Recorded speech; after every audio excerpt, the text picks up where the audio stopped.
a bit tricky for me to put this one into words.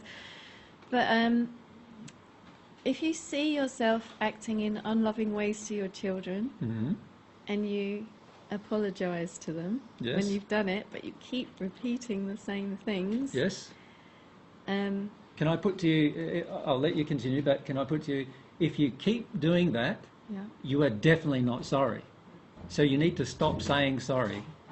Do you understand? Yeah. Like, the reality is, if you keep doing the same action with your children and say you're sorry, but then you repeat the action, you are definitely not sorry. So stop saying you're sorry. You're not sorry. Does that make sense? Now, it's very important to understand you're not sorry, because then you'll feel some of the reasons why you're not sorry. Does that make sense? See, until you understand you're not sorry, if you try to convince yourself you are sorry when you're not, in other words, then you won't come face to face with why you're not sorry, with why your action hasn't changed. Continue.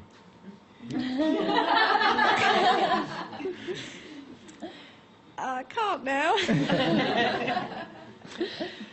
Can I say more about it? Yes, and maybe please. it will prompt you. For many people, what we do is we do something that we're even sometimes personally ashamed of. We say sorry to the person we've done it, but then we don't address the reason why we did it. We don't address the cause. Saying sorry doesn't address the cause. All it does is express our feeling of temporary remorse. And I say temporary because if we were permanently remorseful, we would never do it again. So that indicates that if we do something and it's wrong or bad and it damages the other person, and we recognise that it damages the other person, and then we say we're sorry, in that moment we are temporarily remorseful. But if we do the same thing again, that proves that the remorse was not permanent. Because if it was permanent, we would never be able to do it again. Ever. Okay, so if your personal programming, if you like, is so entrenched that you can see yourself repeating these patterns, and you look at it but you can't get to the root of it, and you can see that you're affecting the other person, but you are actually like upset with yourself because you can see that you're doing it, but for some reason you can't stop yourself, then what? Good question. Now, first thing we need to understand is if we can't stop ourselves from taking a certain action, then we're definitely not sorry for taking the action. That's the first thing we need to understand. Sorry. Go on. So what's the feeling we're feeling? The feeling we're feeling is just temporary remorse or self-punishment. We're punishing ourselves for taking the action, but we're not actually sorry for taking the action, because if we were truly sorry, we would no longer take the action. If we were truly sorry. Does everyone get that principle?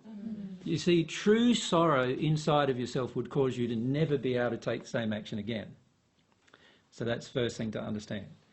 The second thing is, once we realise that we're in this cycle where we do something wrong, like let's say we yell and scream at our children, go off the handle, and then we go, whoa, who was that? What was that? What was going on for me? Feel bad about myself.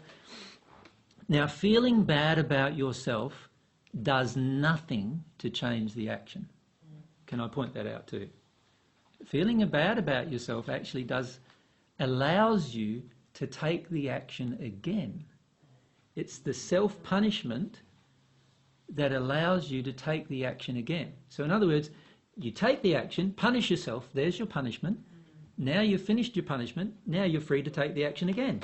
It's like a person going to church every Sunday to be forgiven for their sins. They go there Sunday, get forgiven for their sins, and do they change their sin next week? No. Often they do exactly the same sin that they went and got forgiven for the previous week. So understand that every time you self-punish, you are actually enabling yourself to take the action again. So that's number two. You need to understand that self-punishment does not correct any action.